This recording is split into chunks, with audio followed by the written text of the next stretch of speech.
반도체 기업들의 이 주가 흐름을 결정짓는 80~90%의 요인은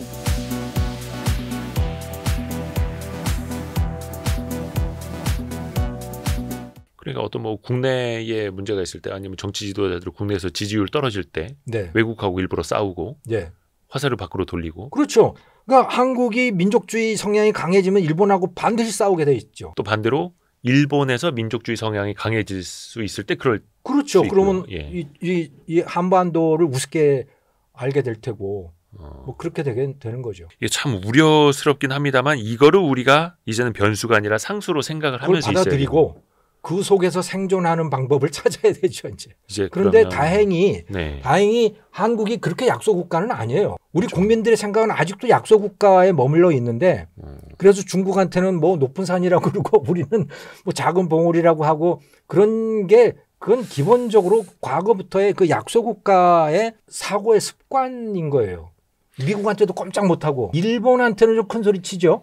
네. 그러니까 저는 국제 무대에서 그 외교 같은 거 보면 그런 생각 들거든요. 아니 뭐 러시아나 무슨 일 생기면 자꾸 마크롱 그 프랑스 대통령이 자꾸 가서 뭐 화해시키려고 하는 거여서 네.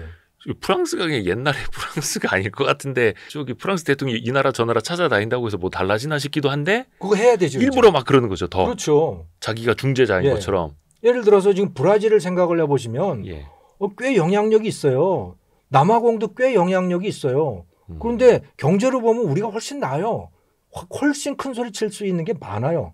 근데 우리는 여전히 중국, 미국, 일본밖에 없어요. 우리 외교의 머릿속에. 지평에는. 그리고 예를 들어 유엔의 직원 수만 보더라도요. 네네네. 우리나라가 유엔 분담금이 전체 3%인가를 내요.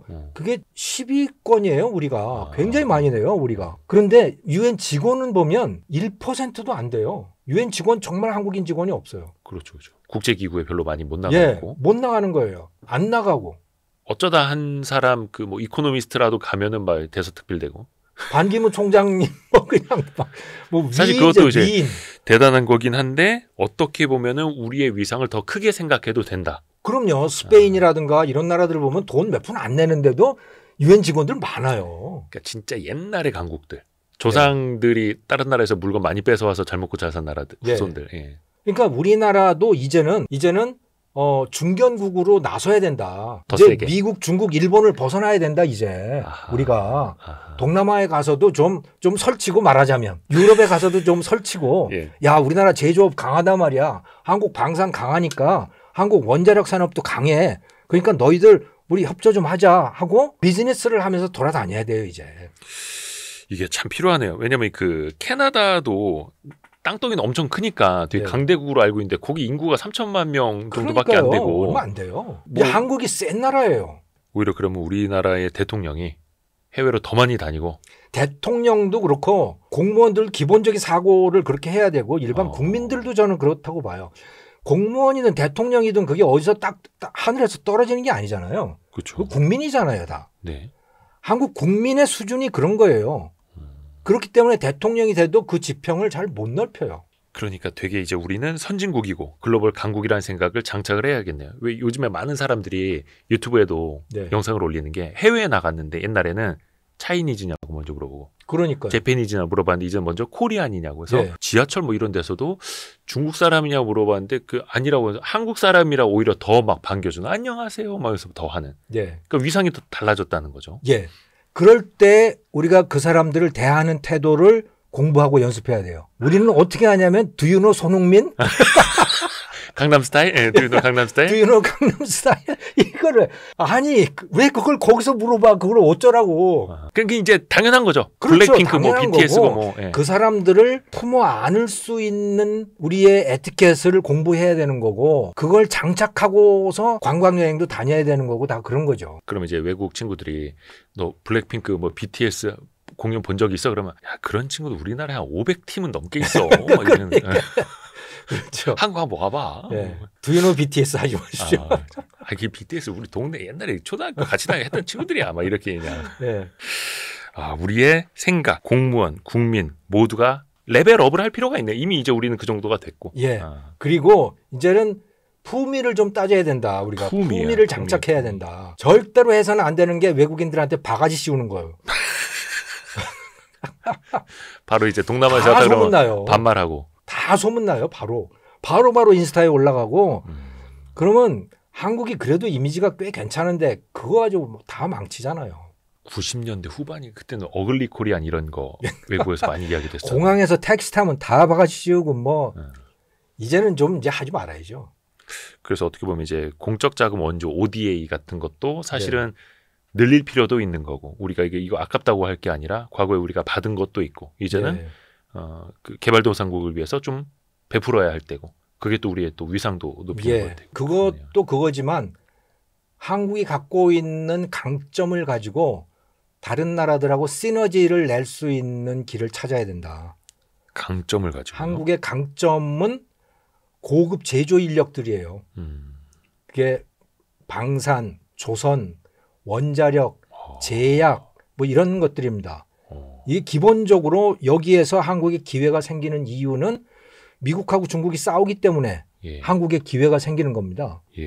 그러니까 중국이 접근하지 못하는 시장이 생기는 거예요. 그 중국이 빠져 있는 시장에는 한국이 최고의 제조 강국입니다. 가성비 최고, 네네네.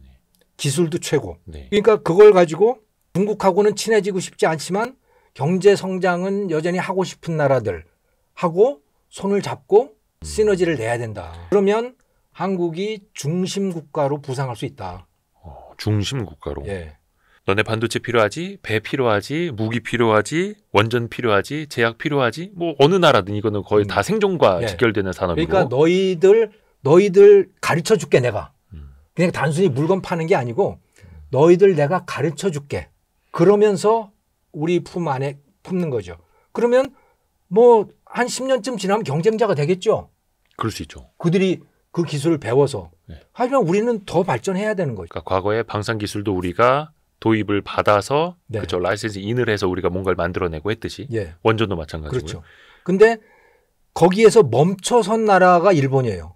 더 발전 못하고 한국한테 다 가르쳐줬는데 한국이 다 배웠는데 일본이 스스로 앞으로 더 갔어야 되는데 일본은 앞으로는 못 가고 한국은 따라오고 그러면서 망한 거죠. 그러니까 이게 뭔가를 그 기술 노하우를 가르쳐 준다라는 게 이것도 참 어떤 분들이 이제 싫어하는 분들이 있는데 또 그렇게 해야만 그 나라의 기술을 다른 나라가 믿고 어차피 공유하면서 또 같이 받아들이고 쓸 수 있는 거고 그래야. 어차피 넘어가게 돼 있습니다. 기술은. 여기서 다 외국인 노동자들 와서 일하고 그러면서 다 배워가는데. 견눈질로 다 배우고 그럴 거 아닙니까? 우리가 그러했듯이. 그러니까 적극적으로 그거를 수용을 해서 거기서 시너지를 만들고 우리가 더 발전하는 방법 그리고 그들을 한국의 우방국가, 동맹국가로 만드는 한국의 무기를 쓰고 있고 한국의 반도체를 쓰고 있고 한국이 만든 약을 먹고 있고 한국의 기술, 한국의 서플라이 체인 그 속에 그들이 들어오게 만드는 거죠. 그냥 물건만 파는 거는 이제는 아니다. 단순 무역이 아니라 기술로서 어떻게 보면 영토를 확장하는 거네요. 그렇죠. 그리고 인재로서 영토를 확장하는 거다. 우리가 한 20년 전까지만 하더라도 뭐 어디 뉴욕에 갔는데 삼성 간판 봐서 막 애국심이 뿜뿜 난다 이런 거는 이제 과거의 이야기고 그건 안 단순히 돼요. 무역이 아니라 그건 트럼프가 지금 그 관세를 가지고 무역 싫어하는 거를 좀 확실하게 모든 나라들이 다 봤잖아요. 그러니까 모든 나라들이 다 관세를 동원할 거예요. 그러니까 물건 넘어다니는 거는 그건 아마 쉽지 않을 거예요 앞으로. 또 우리나라가 요즘에 그 신약 개발하는 것도 미국이나 유럽 기업들에게 라이센스 아웃 많이 하는데 이런 것도 어떻게 보면 그 씨앗 중에 하나가 되겠네요. 신약 개발이 저는 신약 개발보다도 그 CDMO라고 하는 거 있잖아요. 제조. 제조하는 분야. 그러니까 글로벌 제약사들이 개발한 신약들, 그들을 브랜드를 붙여서 나가는 그 약품들, 그거를 제조하는 거는 글로벌 기업들이 안 해요. 지금 제일 많이 하는 데가 중국, 인도 기업들이거든요. 그런데 그것도 중국 기업을 지금 미국이 떼내려고 하는 거예요. 여기에 미국인들의 유전 정보가 넘어가는 거를 용납할 수 없다. 그리고 미국인들의 건강이나 생명을 중국 약품에다가 맡길 수 없다라고 하는 데 대한 공감대가 광범위하게 형성돼 가고 있는 거죠. Secure 바이오 시큐어 액트라고 하는 것도 하원은 이미 통과한 상태이고 그러면 그 다음에 그러면 누가 만들 거냐? 중국 기업들이 아니면 그 인도하고 한국 기업들인 거예요. 그래서 삼성 바이오로직스라든가 SK 바이오로직스라든가 이런 데들이 바로 그 CDMO들인 거죠. 약품 제조. 그렇게 해서 어떻게 보면 제조를 기반으로 한 그렇죠. 또 거기에서 기술로서 영토를 넓히고 네. 인재로서 영토를 넓혀나가는 이런 국가 전략. 그렇죠. 그거를 미국이나 유럽은 못하는 거예요. 그들은 설계는 할 수 있어요.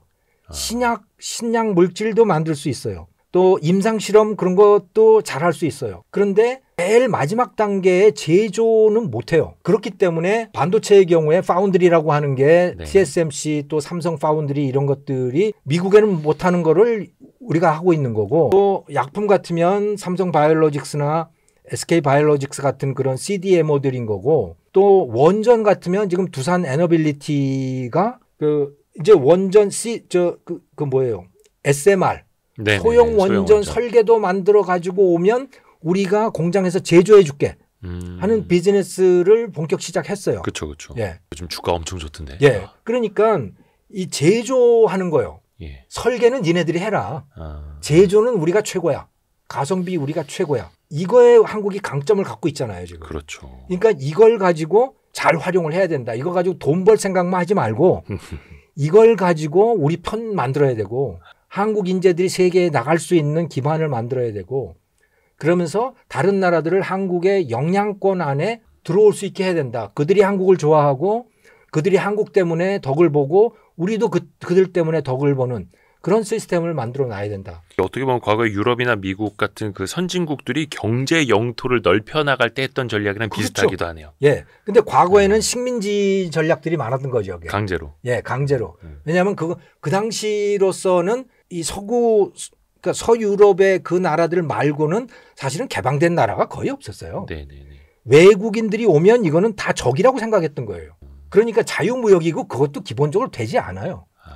중국도 개방하라 그랬더니 결국 전쟁이 돼서 아편 전쟁 했잖아요. 네네네. 예.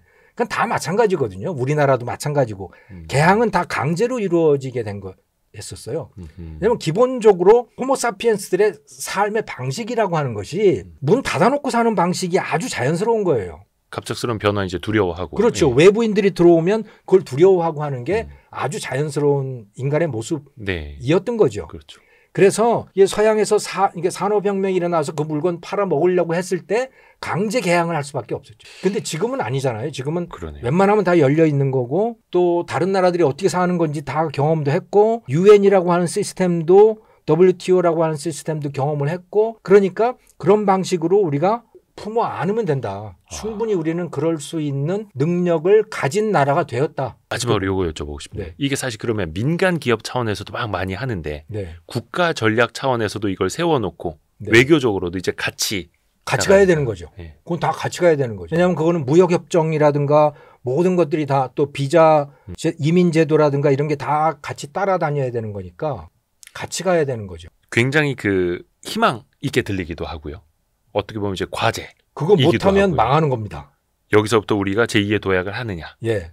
딱 그냥 세계 10위권에 머무느냐. 그 저는 차이일 수도 못 머문다고 봐요. 머물 수는 없다. 그냥 머물 수는 없다. 왜냐 노키아를 보면 안다. 노키아 망했잖아요. 일본 소니 뭐 도시바 다 망했잖아요. 예. 그리고 뭐가 생겼나? 안 생겼어요. 그 나라에서. 예. 그래서 계속 추락을 하는 거예요. 그쵸, 근데 핀란드는 그래도 교육을 잘 시켜서 벤처기업들이 계속 나와요. 소프트웨어 쪽으로. 예. 일본은 안 돼요. 일본은 관광으로 먹고 살고 있는데 우리는 관광도 못 해요. 그러니까 현상 유지라는 게 거의 없다라는 거거든요. 그냥 머물고 싶어도 그냥 그 자리에 머물고 있으면 그냥 자연스럽게 뒤처지는 것이고. 그렇죠. 거기다가 우리는 중국이라고 하는 거대한 존재가 있기 때문에 그 중국의 기업들을 한번 놓고 보자는 거예요. 장난 아니죠. 중국과 우리가 같은 시장에서 부딪히면 이거는 뭐 일본 기업들이 삼성전자, LG전자에 당했듯이 훨씬 더 심하게 당합니다. 우리가. 그래서 어떻게 보면 미국이 중국을 제재하고 중국의 첨단 IT 제품을 서구 사회에서 쓰지 않을수록 우리에게는 훨씬 더 당연히 좋은 걸 테고요. 그렇죠.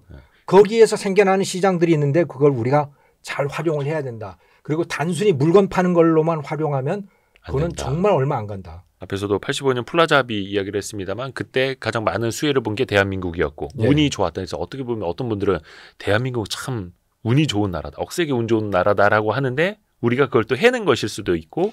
우리가요. 굉장히 여러 번 변신을 했어요. 그러니까 제일 크게 변신한 게 1960년대 박정희 정부 60년대 70년대 초반 중동 건설 붐 네. 여기까지 엄청나게 변신을 했는데 그 변신한 그 증거가 뭐냐면 이제 더 이상 한국 사람들이 팔자 타령하지 않는다는 거예요. 아, 아이고 내 팔자야. 그 소리 누구도 안 하잖아요. 그리고 아 그러네. 아이고 죽겠다 이 말도 안 해요. 우리 할머니 할아버지 때 많이 하시던 말씀인데. 그 아이고 내 팔자야는 나는 어쩔 수 없어라고 하는 거거든요. 아 못 바꿔 이거는. 그런데 이제는 아무도 그런 말 안 해요. 그러네요. 왜?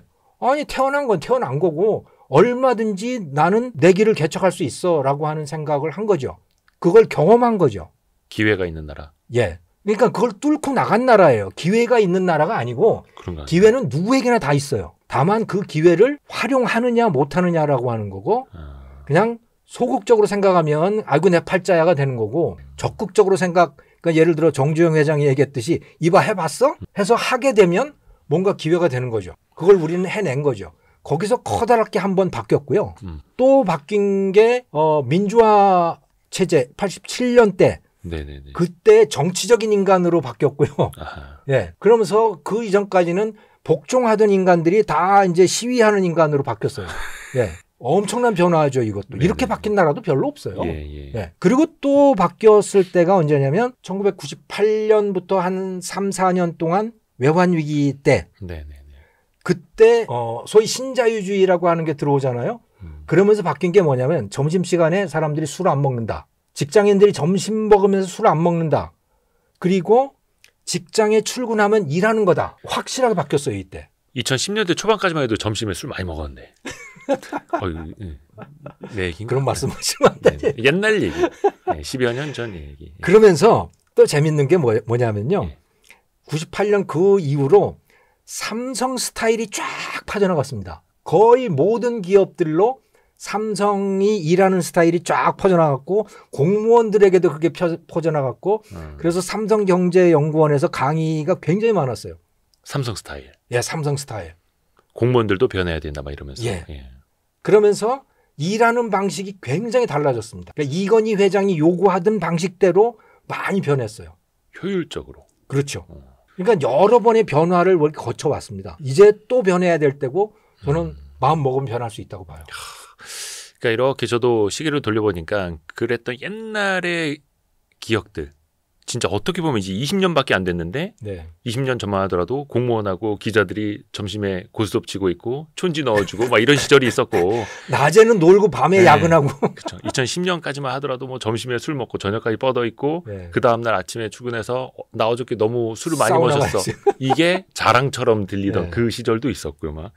근데 이제는 과거에 막 우리가 아메리칸들이 막 기회의 땅 이렇게 얘기했던 것처럼 대한민국에 그 기회가 있는 나라고 중요한 건 그 기회를 어떻게 활용하느냐 예. 그 차원까지 이제 가 있고 한 번 더 변해야 된다. 되게 중요합니다. 왜냐면 우리나라 뭐 잠재 성장률이 이제 1.98%밖에 안 되고 0%대 성장하는 나라 뭐 이렇게 돼버리지 않았습니까? 저는 지금 철강도 그렇고 석유화학도 그렇고 전자산업도 그렇고 거의 다 무너진 상태라고 저는 봐요. 그러니까 새로운 뭔가 일자리를 만들어내야 되는데요.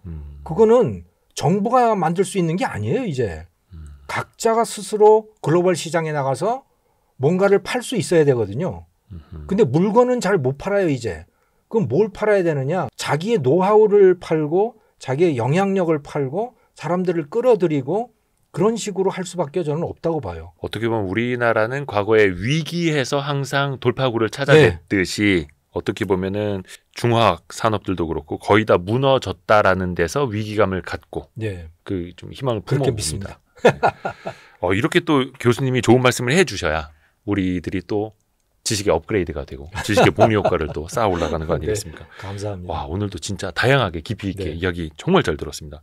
서강대학교 김정호 교수님이었습니다. 감사합니다. 감사합니다. 반도체 기업들의 이 주가 흐름을 결정짓는 80~90%의 요인은